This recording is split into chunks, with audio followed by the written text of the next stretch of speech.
بھٹی صاحب یہ جو ضمنی انتخاب کا رزلٹ ہے کیا یہ شو نہیں کرتا کہ P M L N popular ہو رہی ہے، عمران خان کی پارٹی ان پاپولر ہو رہی ہے؟ نمبر 1. نمبر 2، تحریک کیسے چلا پائیں گے عمران صاحب جو بات کر رہے ہیں ان کے خلاف؟ اور نمبر 3، آپ ایگری کرتے ہیں کہ ملک کے لیے کانٹا ہے عمران خان، اس لیے وہ کبھی باہر نہیں آنا چاہیے؟ پہلی بات میرے بھائی کہ ہنستی مسکراتی عظمہ بخاری صاحبہ کو مبارکباد. یہ جو ہنا ارشد وڑائچ نے سیٹ جیتی، اور یہ صحیح کہہ رہی ہیں، تیسری مرتبہ سیٹ جیتی ہے یہ مسلم لیگ نون نے. اور ڈیفینیٹلی ارشد وڑائچ صاحب دنیا سے گئے اور اس ہمدردی کا ووٹ بھی تھا، اور ڈیفینیٹلی یہ ان کی سیٹ تھی، انہوں نے واپس لی. اور ابھی آپ بتا رہے تھے، میں نے تو نہیں سنا ابھی عظمہ صاحبہ سے، کہ وہ کہہ رہی ہیں کہ فافن کی رپورٹ کمال کی رپورٹ ہے، اور جو اس الیکشن پر ہے اور اس الیکشن کو کریڈیبل کر رہی ہے. تو میں یہ پوچھنا ضرور چاہوں گا کہ فافن کی رپورٹ 8 فروری 2024 کے الیکشن پر، وہ بھی کسی دن ڈسکس کر لیجئے.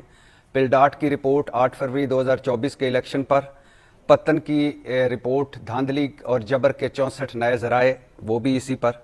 اور 8 فروری 2024 کا الیکشن جس پر جیتنے والوں نے بھی کہا دھاندلی ہوئی، ہارنے والوں نے بھی کہا دھاندلی ہوئی، حکومتی لوگوں نے بھی کہا دھاندلی ہوئی، اپوزیشن والوں نے بھی کہا دھاندلی ہوئی.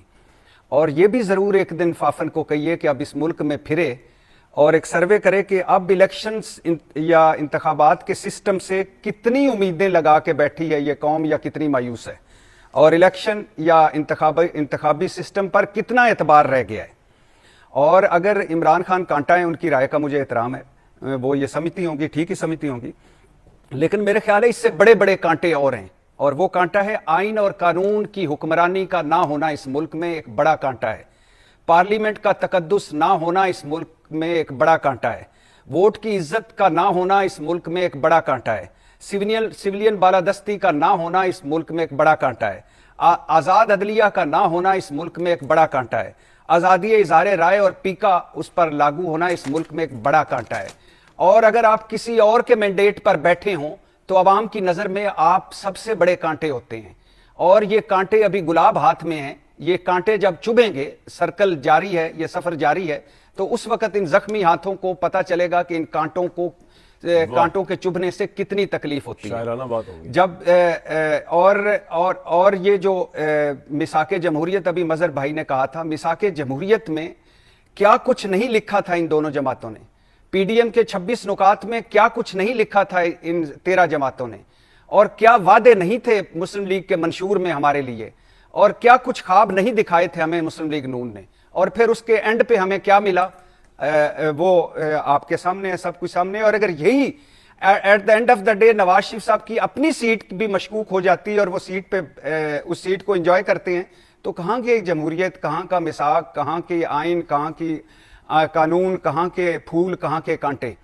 جہاں تک کہ آپ نے ابھی عمران خان صاحب کی بات کی، عمران خان صاحب کا ایک تو مجھے نہیں لگتا کہ ابھی تک حکمت عملی ان کی سامنے نہیں آئی. مجھے نہیں لگتا یہ وقت مناسب ہے تحریک کے لیے، ٹھیک ہے، کیونکہ ابھی ایک دشمن ہمارے سر پر ہے، ہم نے بڑا ایک مارکا جیتا ہے، دشمن سر پر ہے، دوسری طرف توجہ ہے، ٹھیک ہے. اور دوسرا حکمت عملی اور مقصد واضح نہیں ہے. تیسرا لیڈ کون کرے گا اس پر بھی کوئی ابھی بہت ساری چیزیں لیڈ کر پائیں گے.